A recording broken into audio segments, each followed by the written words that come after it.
Znači, na ovome smo skrenuli gore desno, a mi ovog puta sad idemo pravo. Da vidimo šta je tamo. A vidite, i dalje je voda svuda ispod nas i tamo neki ulaz u pećinu.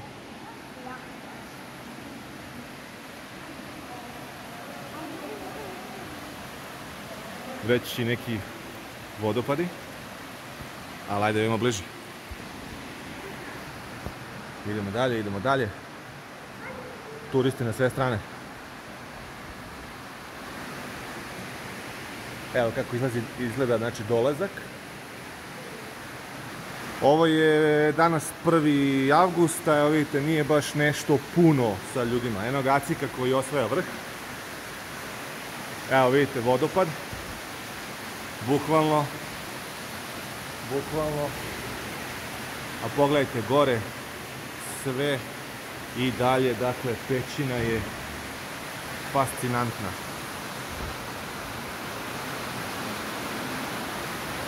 Idemo do kraja. Idemo do kraja. Drugi deo videa. Stepenice malo onako sablasne.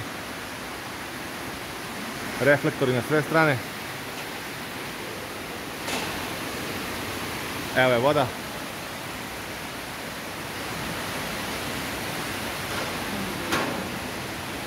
Moram da priznam da sve izgleda kao neki Disneyland. Mada bi oni ovo svrstali u neki Avantura park. Ali ovo je sve Srbija i priroda. Evo vidite šta sve priroda podari.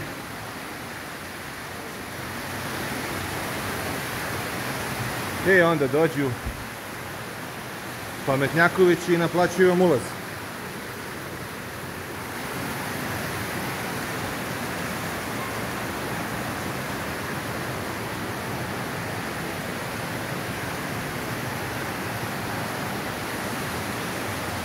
To je taj vodopad, znači sada od ozgore.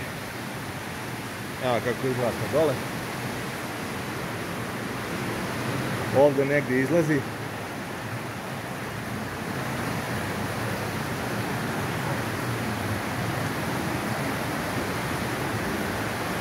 Znači na sve strane kaplje voda. To da znate.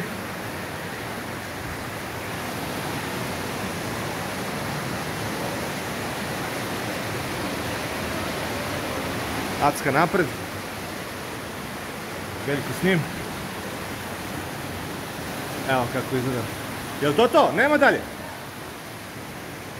Evo kraja. Još jedna avantura